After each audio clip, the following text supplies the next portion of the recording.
In the final activity of the scenario, it says that the database should be able to print out a list of the tutor group issues in a report format, which is available from the tutor group page, which I have got open just here.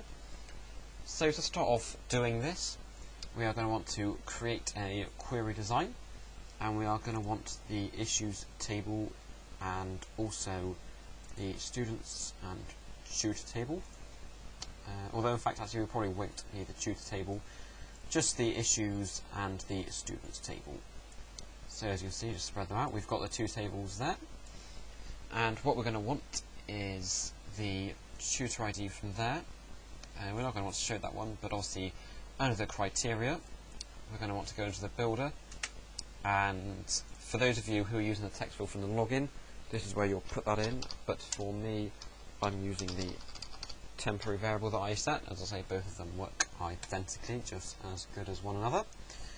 So once you've got the tutor ID in there, we're going to want to have the issue ID, the learner ID, teacher ID, and in fact probably I would have said all of these added in. If I just drag them, if that worked, there we go, drag them down like so.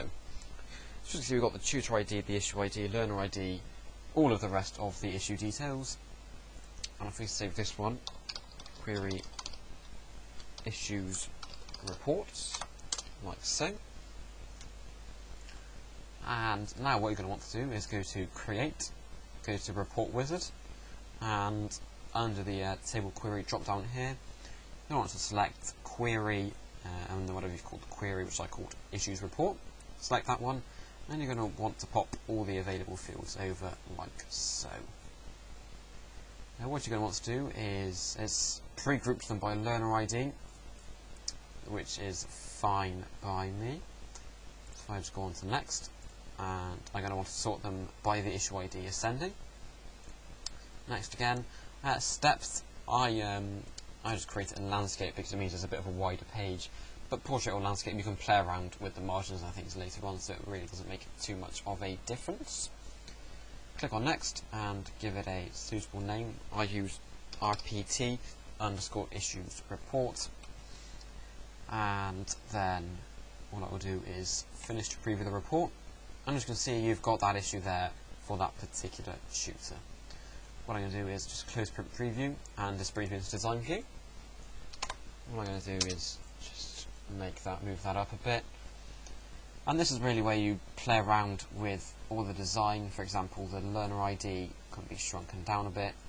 Issue ID you're probably going to want to, if I just undo that, if I just select both of them, if you select both of them then it does them both automatically for you. Teacher ID probably do with being shrunken down, so I just do that and drag that one back down a bit. Issue date can then be enlarged a bit. It can be a bit fiddly doing this, but it's important when you're in the actual exam that you make sure all of the data is showing, because otherwise you can lose marks if you don't. If I do that like that, issue is going to want probably a fairly big one. And if I just drag this down slightly so that I can make the actual issue ever so slightly larger, just drag that up like so. Issue close, that's a fairly small one, so we can drag that down towards the start there. Although we want to actually make sure that we can see the heading, so if I just, looks about right to me. We can drag that down like that, give it a bit of space that way.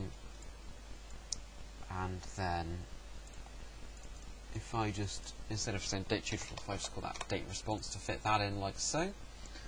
And the only thing I do like to do with these ones is just formatting them so they're centre aligned.